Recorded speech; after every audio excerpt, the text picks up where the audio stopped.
Now we are in the last video, that is sixth video of animal tissues, and in this particular video we are going to talk about nervous system and nervous tissue. Now we know that we are able to respond or sense our environment and respond it accordingly is because of nervous system. Nervous system is made up of brain, as you can see here. This green colored structure is brain, the yellow colored structure is spinal cord, and from spinal cord and brain are going to arise different nerves. These nerves are going to connect different body parts to the brain and spinal cord. Okay, so basically you can sense your environment and you can respond to it because of nervous system. Now it is not always about the external environment. Internal environment, that means the environment of body's own internal organs can also be controlled with the help of nervous system. How would I have a sensation of hunger?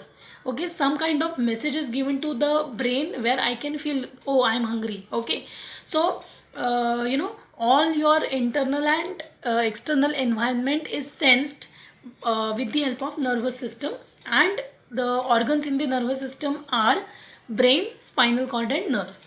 When I see that these organs are made up of which tissue, then I come to know that they are made up of nervous tissue, and the nervous tissue in turn is made up of special type of cell which is known as neuron or nerve cell. See, these neurons or nerve cells are interconnected to each other, and their main function is to create or generate nerve impulse. It is a kind of electrical signal, okay, that is generated upon receiving stimulus. Okay, and this nerve impulse or electrical signal is then sent to brain, where it is processed and appropriate response is generated, and then you act. Okay, so well, this whole thing you will learn in standard 10. This year what we are going to learn is nothing but the structure of neuron.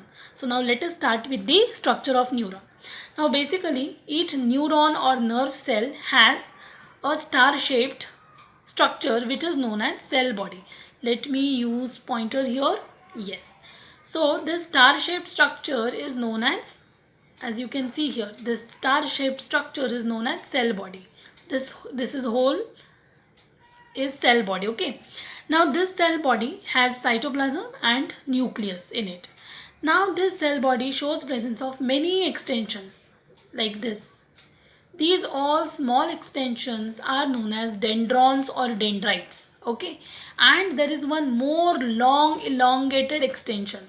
So this one long elongated extension of cell body is known as axon. Okay, so cell body has dendrons or dendrites and it has axon. Okay, let me erase everything and then we will again start with the description.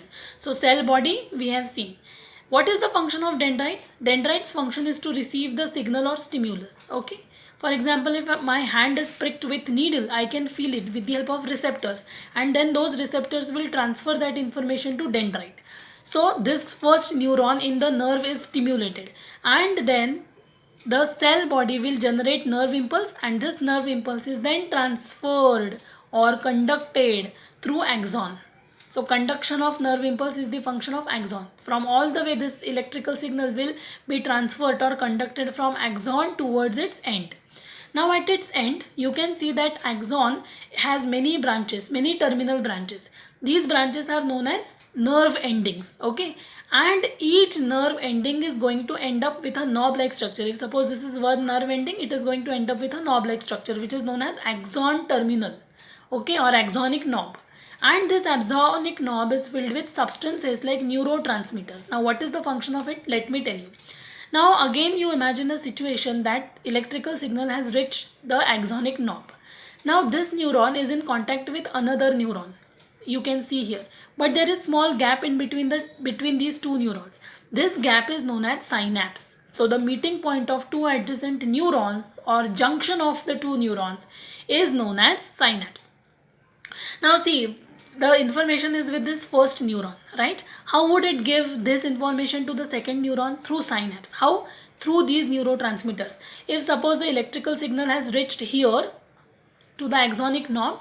At the end, the neurotransmitter called acetylcholine is released. Okay, this is a chemical substance. Now this neurotransmitter will go and bind with the dendrite of the next neuron. Are you getting my point? The neurotransmitter released by one neuron will go and bind with the dendrites or dendrons of the next neuron, and thereby stimulating it. The second neuron is now stimulated, and nerve impulse is generated over there. So this is how neurons are going to communicate with each other through synapses or with the help of neurotransmitters. Okay, and like this, the message will be given to brain will receive the message, it will process it, and appropriate response is generated to act. For example, if someone is going to prick my hand with needle, I would just take away my hand. If suppose I have a mosquito bite on my left hand, then I will just tap my right hand on it, isn't it, to kill that mosquito maybe. And this is all going to happen uncautiously and very quickly. So this all control is possible because of nervous system, which in turn is made up of nervous tissue, and nervous tissue is made up of neuron or nerve cell. Now let us come back to the structure of neuron again, because we are left with a few points. We have seen what is cell body, the function of dendrites, we have seen the function of axon. Now this axon is covered with a sheath which is known as myelin sheath, and this myelin sheath is produced by Schwann cells. Now at home also you see that often electrical wires are insulated. What for that insulation is done? The insulation ensures that the electrical signals are conducted at faster rate. So same here, the nerve impulse is generated here, and we have to just transfer it to the next neuron very quickly. So for that quick conduction, the axons are always insulated by a sheath made up of fatty acids and proteins, and that sheath is known as myelin sheath. Okay, but throughout the length of the axon, myelin sheath is not continuous. There are certain gaps in the myelin sheaths which are known as nodes of Ranvier.